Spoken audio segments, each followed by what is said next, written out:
can reference Exactly. it. Yeah. Not that big of a problem.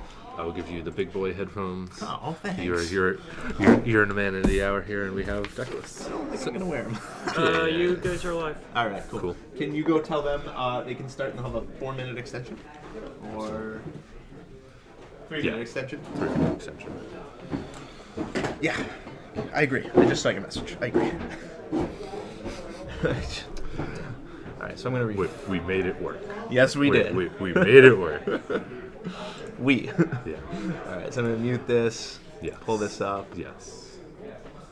Go to here, I guess. Absolutely. We're here. Well, hello, all 0 viewers. Hey. How's it going, Ed? Hi, Twitch viewers that are rewatching this video. Welcome. The millions. Welcome The millions. to this TJ's Last Chance Qualifier to be qualified for the TJ's Titanium Invitational Series. Hell yeah. Which finals will be held on Sunday, February 18th. Ooh, nice, Ed. They advertised all the 0 futures. By the way, I never asked you, Ed or Edward or Eddie or Ed Money. Ed Money definitely, or Poe, or Edgar Allan. Oh, or sure. Whatever you prefer, I do not care. I like it. Switch it up. Okay. Switch it up. Okay, I can do that. So we're gonna go to the overhead. We're gonna go to the action. There we here. go. Absolutely. We got Adam Snook Adam Snook and Andrew Jette. Snook. Oh, goodness gracious. All right, so we are already in an E-Tron versus Mardu Pyromancer matchup, and there's already a Chalice of the Void on 1. Is that good? Oh, that might be a little good. I mean, let's just turn off Lightning Bolt, Thoughtseize, Inquisition of Kozilek, and Fatal Push in your deck just to start with. Yeah, just like a third of it. Let's just turn off a third of your deck just to start off on turn 2. Goodness gracious. Good news is Snook is not cold to this, right? He's got 3 Kolagons. He's got 2 Blood Moon. He's got 3 Kolagons commands, so he's not just straight dead to it. We just talked to him right before this match started, and he said that he straight up copied Jerry Thompson's list for the Pro Tour. Right. So he's just Snook is always one to go for the plainly powerful decks. Go with something that is plainly powerful. Do something that is consistent, and that is certainly what Mardu Pyromancer is. But You know what's not consistent? E-Tron. Yeah. Except for when it is. I mean, sometimes it just spits out nothing, and sometimes it just spits out turn two and 3 Thought Knots. Like, what are you gonna do? What are you gonna do? Turn 1, turn 2 Chalice on 2, turn 3 Thought Knots here. Let's not run Ancient Stirrings or Sylvan Scrying or any of those things that find the things that we want to do in our deck. Let's just get them. Just why? Why bother? Let's just get them. Wow, look at this. Jette drew another Chalice. If he knows the Mardu Pyromancer list and puts it on 3, this game is straight up over. It's just absolutely done. I mean, Snook can try to fight with as many Lingering Souls tokens as he likes, but I don't think that's going to end happily for him. Do you? Do you? So let's see what Jette does with this here. He still has a land drop. He maybe has an option of another Thought Knot, which is tempting. He's got a Cavern. Yeah, sure. Let's just do the plainly powerful thing. Yeah, that's good too. Take the Thoughtseize. And so the last 2 are Inquisition, so he has 2 blanks in his hands, staring down 2 4/4s on turn 4 versus 2 1/1s. Nice. Hey. Nice. We're doing it. So, and Oh, now the check. Good on you, Snook. Good on you. he gets both. Love it. Love it. Well, you know, when you have Bedlam Reveler in your hand, it's like, you might as well. Like, there is, when you're delving and when you're doing those things, there is little edges. And when you're at Snook's caliber player, let's not kid ourselves. Snook has been to the most recent Pro Tour. He's top-aided GPs. He is definitely in a community of Magic players that knows what the heck they're doing. So he definitely knows his edges. He definitely knows the little percentage points that are going to get him match wins. Not going to apply with the Chalice on 1 and 2 here, but Hey, who do you think's favored right now? Let me count the power on the board and Snook's scooping up of his cards. You know? It's not an upheaval. He's just scooping.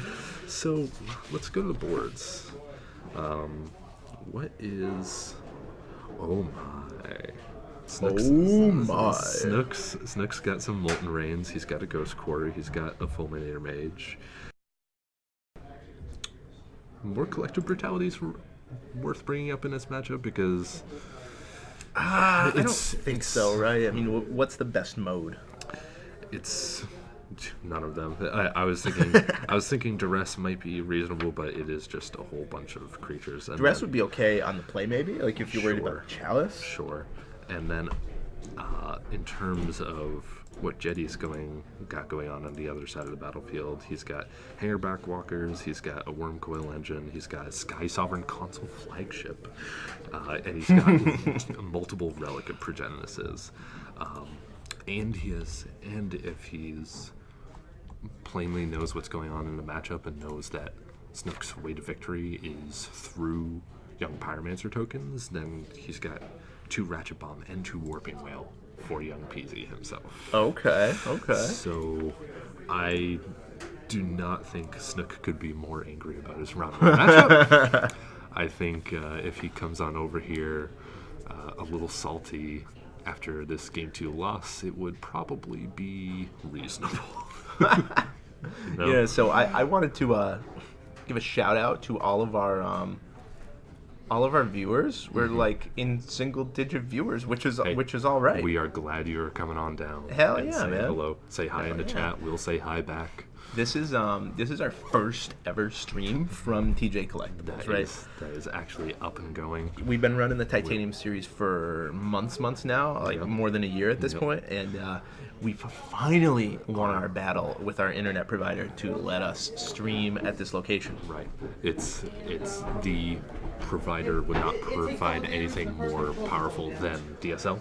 Right. So now that we finally have cable in the Heezy, we can get out after it, you know? So happy about it. So happy about it. So please, this is very much a beta stream. Let us know how the sound quality is. Let us know plainly in the chat, hey, this could be better. We will be happy to try to work it out for today. This is definitely this is just a $500 tournament with a invitation to the Invitational in a couple of weeks. That's and right. We're just looking to see how good we can make this in advance of it. So let us know. That tournament, Titanium Finals, you're qualified for. Absolutely, I won the first one. I luck The sacked my very way. first ever. That's right. There's your piece of trivia for today. If the Titanium series starts to challenge SCG. Yeah, Who's the first Titanium Challenge Series champion? Some schmuck named Edgar Hinton. Hey man, give yourself a little credit here. No, I am never willing to give myself credit. That's awesome. Well, I'll say that your deck was really well positioned. It is still foil. It is my baby. Bant Eldrazi is one of the most fun decks that I have ever played in my life, and yet I could not possibly recommend to anybody at an FNM, at a competitive REL event, at a Pro Tour, to ever think about playing Eldrazi right now, because Storm and Humans are running the Pro Tour right now. So leave it at home. Pray that some normal mid-range deck like Mardu Pyromancer just takes over the format, and then you can bring back your Thought-Knot series. You can bring back your Noble Hierarchs. Interesting. So that's mainly what it's good against. If we're just fighting in a fair deck format and Tron stays home, bring your Noble Hierarchs and Eldrazi Sky Spawners, everybody. Okay. So like, walk me through it. What is Bant Eldrazi good against that Eldrazi Tron is worse against? Tron just loses to itself more often. We saw with Jetty's game there that he just led on a Chalice on one. Sometimes Chalice on Void doesn't do much. If he was playing against Storm, sure, you turn off cantrips, but then he just plays a turn 2 Brawl and a turn 3 Go Off, and it just doesn't do much. So you're counting on Chalice of the Void to do a lot of work for you when maybe it's a blank. Okay. And then your actual gathering tools, you're not playing Ancient Stirrings, you're not playing colored sideboard cards, you're just sort of rocking the top of the deck and hoping that your Tron lands are going to come together, or that you have multiple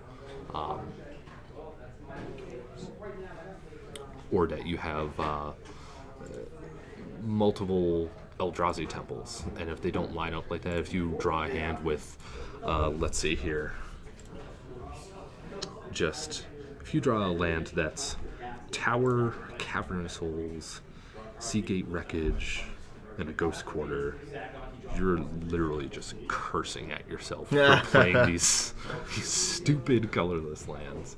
Whereas in Bant Eldrazi, you're advancing with a Noble Hierarch on turn 1. You can still play your turn 2 Thought-Knot Seer, but then you have reasonable turn 2 plays as well. Sky Spawner ramps turn 1 Dork into turn 2 Sky Spawner, gets you into a turn 3 Drowner of Hope. Sign me up. And you're still way in line to be casting turn 3 Reality Smashers and turn 3 Thought-Knot Seers a lot more of the time. If you're casting a turn 2 Thought-Knot Seer, you're not losing. If you're casting a turn 3 Thought-Knot Seer, you are heavily favored. If you're casting a turn 4 Thought-Knot Seer, that's when you're like, oh, It's like eminently fair, right? medium. It's like a really average thing to do in Modern. Right. So, okay, Snook's on 6, but he does open with an Inquisition, so he has a turn 1 play. Turn 1 play, he's not opening himself up to the Dismember immediately. He's got to take that map, right? Yeah, this hand's really bad without the map, because the map gets Temple, This right? is exactly what I'm talking about. We're leading on Cavern Tower. We're millions of miles away from having Tron assembled, and now we're getting our map taken on turn 1. What are we doing in the meantime? We're taking 4 damage to cast this Dismember on a young Pyromancer and then cursing the rest of the way. Yeah, so he just drew a Walking Ballista. You can play that for 1, but like against this deck that's trying to like accelerate itself to a Bedlam Reveler, that's not that great. Right. We're just rolling them into the plan afterwards. And what is Snook working with? I see a Dreadbore and another. Take that Ratchet Bomb and go to town, young man. Yeah, it depends what his plan is, right? Like if his plan is Pyromancer, you take Bomb. If his plan is play a long game, you take Ballista. Yeah, you can definitely go either way on the texture of your hand, and that's what Pyromancer is so good at. Of just like any other Thoughtseize deck that has been a tier 1 to 1.5 deck over the course of Modern, you cast discard spells and then you just start going down the line. He takes the Bomb. Okay. So he takes the Bomb. That tells me that he's definitely looking to make some tokens. Maybe there's Lingering Souls in his hand. Maybe there's Young Pyromancer in his hand. Maybe Blood Moon in his hand. Certainly. Getting the sound test, everybody. That's right. Test, everybody. That's right. Get the dulcet tones. Let me lull you to sleep, everybody. Oh man, just gave me a terrible image at it. No, I have been called a jazz DJ more than once. You have the voice for it. You really do. And so I'm definitely willing to give this a try and see if there are some resonant sleepers in the chat. To all 4 viewers, thank you for joining us Absolutely. in our inaugural stream at TJ Absolutely. Collectibles. Let us know who you are, why you're here, why you aren't watching something different, right? Tell us what's going on in the Pro Tour. So turn 4 Thought-Knots here. Very average. Very, very, very average. Look at the Snook's hand, though. That was the only gas spell in his hand. He had the Bedlam, and that's it. And that's it. So now we're back to the top of our decks, and maybe that's where Eldrazi Tron starts to grab a hold. Yeah. Mardu Pyromancer definitely does not get any free wins. It is you are playing smartly over your turn cycles and developing 5 to 7 power and attacking with 5 to 7 power over 5 turns and getting there. So maybe that's where maybe that's where Eldrazi Tron is just going to climb ahead in this matchup, as opposed to even just the old Jund lists. You used to at least be able to stick a Tarmogoyf and start gashing for 5 damage. Right. Or Close the game, yeah. Or have closing speed. Modern is definitely not... goodness gracious. Yep. So, Modern is not forgiving about closing speed, as evidenced by our friend Reality Smasher. Yeah, Jette has another Smasher in his hand, ready to go, and terrible Kolagons, right? What's our draw step here? It has to be like a Damnation. Okay, that's that not even close.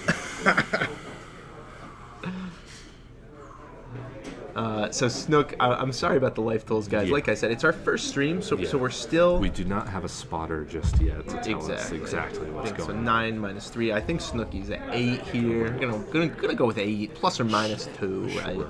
Either way, it doesn't matter because watch this. 1, 2, 3, 4, 5. Tron for good measure. Sloppiest thing of all time. Smashy. You're dead. There's... Hey, it happens sometimes. Looking at the texture of the field, I can't believe that there are not more Tron decks. There's not a single green-based Tron. What?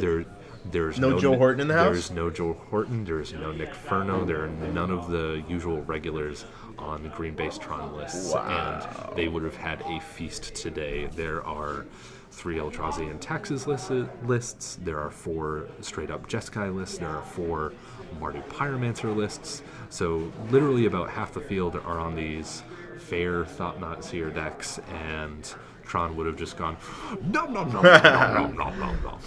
Shout out to doing this, by the way. You know, it's like I was trying to figure out the stream while Ed was up there helping the judge, also breaking down the metagame of the tournament. Yes. And so he wrote down every single deck and exactly how many of each is in the field. So we have an exact metagame breakdown. So we have last names of what everybody is on here, along with a breakdown of what's going on here. So wait, is that a mill deck?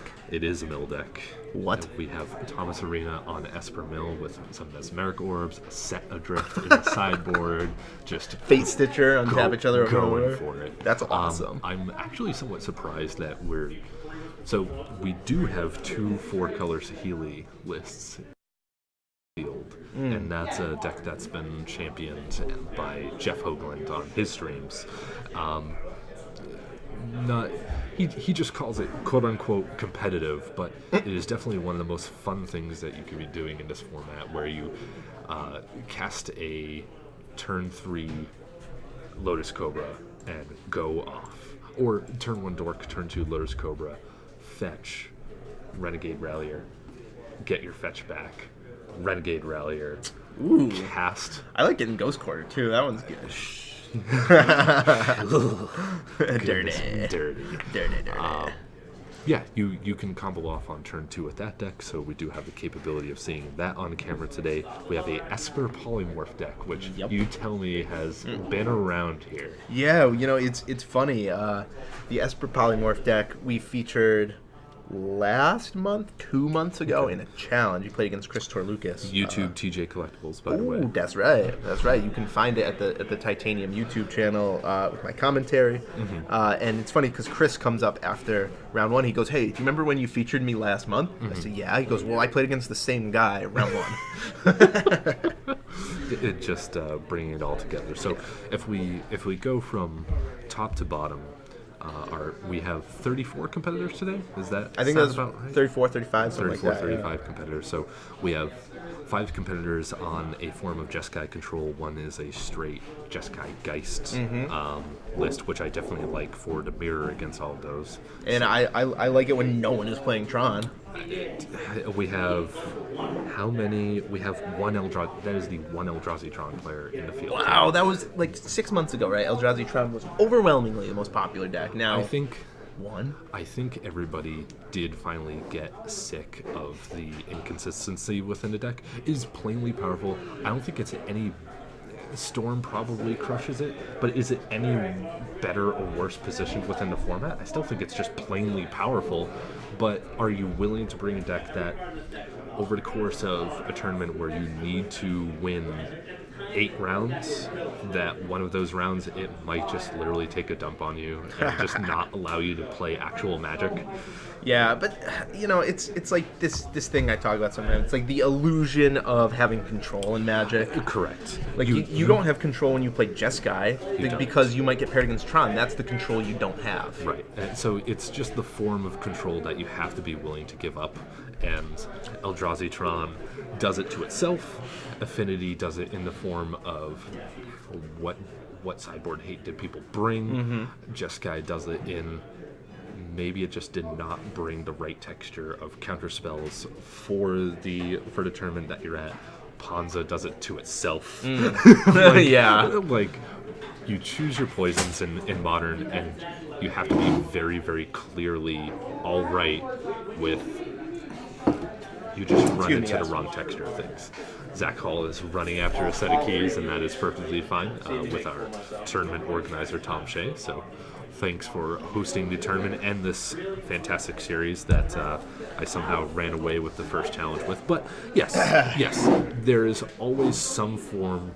Look, we're playing a game that has inbuilt variance. You draw cards, random cards off the top of your deck. Right? You have the ability to run into Dana Fisher at a Grand Prix, who is 7 years old and is probably better than half the Magic players out there, and get crushed by elves and just have zero chance around what's going on, and that's gonna happen. Yeah. You have to be okay with that. Yeah. The players who, if you are really looking to make a step up in your game, and I made this step probably, I've been playing Magic for 10 years, y'all. I still only made that step like a year or two ago when Ryan Leveroni goes, hey man, like, that's going to happen. That's going to happen. Don't get so salty. And you have to control your salt levels and go, that's Magic. And, it is. And after Ryan told me that, I think I blew up at Open. I missed day 2 by a match, and I just was Salty McGee. That he goes up to me and says, hey man, I really enjoy you as a player and as a person, but if you're like this, you're just not going to enjoy yourself, and others are not going to enjoy you. So get out of my tournament or get happier. A good message, right? So learn to be happy at a Magic tournament. Bring your friends. Root for your friends. Do something that is going to make it worthwhile. Play a side for event. you. How about that? Play a side event. I mean, I just pulled up the top players right now. Reed Duke, number 1. Over the history of his competitive play, he has a 63.5% win percentage. So, yes. 36% of the time he's going to lose. He's okay with that most of the time, probably. Eric Froelich on Twitter, Magic Pro Tour Hall of Famer, who goes perfect example. Consistently 11-4 at GPs, and literally just tunes into his Twitter and goes, another GP, another 11-4, which I don't even think that gets you pro points these days. I think you get like 2 for 11-4, a couple of pro points. Either way. And a couple of $100. Yeah. So you just played 15 hours of Magic to. I mean, right? No one plays it for the money, right? Like I was trying to get a good friend of mine, Steve Zhang, to come to this tournament with me, and he's like, at the end of the day, he's like, dude, if I can't qualify for the Pro Tour, I'm not going to go this time. Sorry, I have better things to do. Because he doesn't play Magic for the money. Who does, right? Right. Like, we can't play for the money. You are in the wrong business if you're playing Magic. How many people do you think can put food on the table for their family? The top 50? At least 4. Like Owen, you, me. Owen, yes, absolutely. Like Owen can do it. Baby Huey Jensen could do it. Sure. PV could do it. But we're literally looking at a top 10 list of the MTG ELO project of who are the top players in the world based off of tournament brackets and their results. And, even past the top 10, you have a lot of people that you have never heard of before in your life. Brian Liu? Who's this guy? Brian Liu. Who's Bradley Yu? Who's Damn, Brian Liu has a pretty good record in GPs, I'll tell you that. But we still don't know him, and he still probably doesn't make a lot of money from this. No, he's Let's see. He went to GP Charlotte in 2015. He went 4-3. He probably flew to that tournament. Mm-hmm. Like, damn, that just doesn't work. You just can't do that. So you have to be okay with losing. You have to be okay with losing. I think most people are. Have fun, and I read a great article on Channel Fireball the other day of like, don't tell bad beat stories. I wish I could tell that to Matt Stone. Yeah, right. Everyone knows a Matt Stone. Every if you are local to the area, you have been around a Matt Stone good beat story or bad beat story, and they alternate on the day. It's painful, man. Like when I was playing a lot of Magic, I was at college. The guy who helped me test, Greg Jolin, I love testing with him. He's a good player, could bounce ideas off. He's a New Hampshire player, but I dreaded talking to him in tournaments. Every time he'd come up to me, I'd be like, no, look away, Zach, don't look. Oh, Greg, tells you like a 8-minute bad beat story. Sorry, man. Like I lost too. Mouth went to the Pro Tour. For this Pro Tour, yeah, he dropped at 2-3. Okay, still live for top 8. You drop at your Pro Tour. Okay, yeah. Salty boy. Salty boy. What did he play in Modern? Maybe he played an unplayable Modern deck. He probably played an unplayable Modern deck. He went 2-1 in his draft format. Okay. Said I have O2'd. I have made it halfway through my Modern rounds and wish to no longer play Magic. Yeah, that is the wrong mindset. Concept to be bringing to a professional level tournament. Right. You are here amongst your peers. You're going to go out after the tournament with all these like-minded people and have a great time. Enjoy it. Yeah, that's right. To sour your entire day off of 2 rounds of Modern, which, hey y'all, Modern is a high variance format. You can run in, you can do all the work into analyzing a metagame. Modern is impossible to metagame for. Don't do it. Unless you're around here, in which case expect 25% Snapcaster mages and do plan for that. Northeast, yeah. I believe in my player profile for the first challenge that we did, I just said, I will continue to jam Cavern of Souls and Blood Moons that crush Snapcaster Mage until people stop bringing Snapcaster Mage. Have they? Wait. How many Jeskai players do we have in the field? 5, right? 5 Jeskai players? Yep. Oh, okay. Yep. Snapcaster Mage is it's 15 to 20% of the field? Oh. I like Cavern of Souls. I like Cavern of Souls, I do. So, guys, we're going to take a quick break here. Yeah, absolutely. Come back, all one of you. Thank you for watching.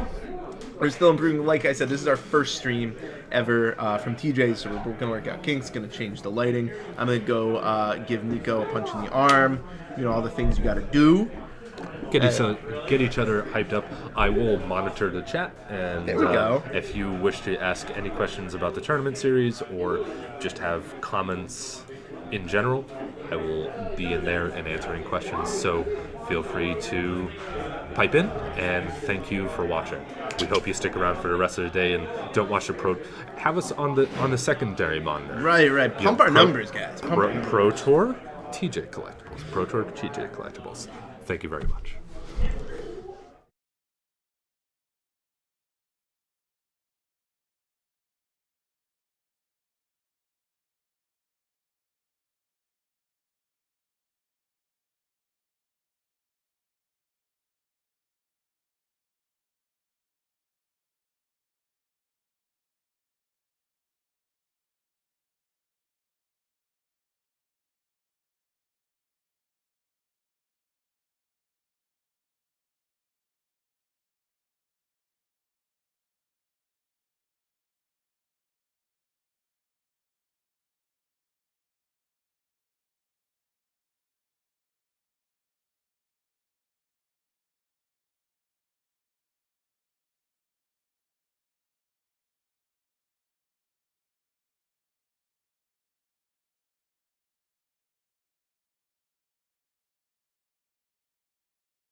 This one we'll do next round. This is one of the top.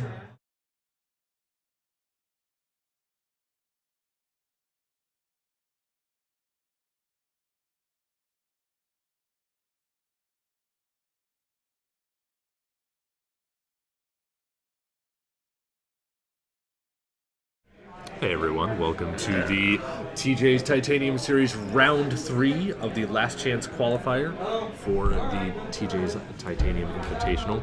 We're updating some information for our Round 3 matchup here. We have Matt Stone on 5-color humans and Ben Riley on his eternally... his pet deck of choice, Cheerios. Yeah, that's right. And he's gotten that fully foiled out, you know. Oh, he has? I haven't seen him play Fully- in a few months. Fully gone out. So for any of our audience who may have no idea what we mean when we say Cheerios, we're looking at a combo deck that runs entirely off of two mana creatures and 0 cost enchantments. So just by the virtue of those equipments costing 0 The to cost, Shukos of the world. the Shukos, let's go down the list. The Spider Silk Nets, Cathar's Shield, Accorder's Shield, Sigil of Distinction, Paradise Mantle. So what we're doing is we have Pure Steel Paladin and SRAM Senior Edificer, 2 creatures that say whenever you cast an equipment, you may or have to draw a card when you cast an enchantment. So if you're casting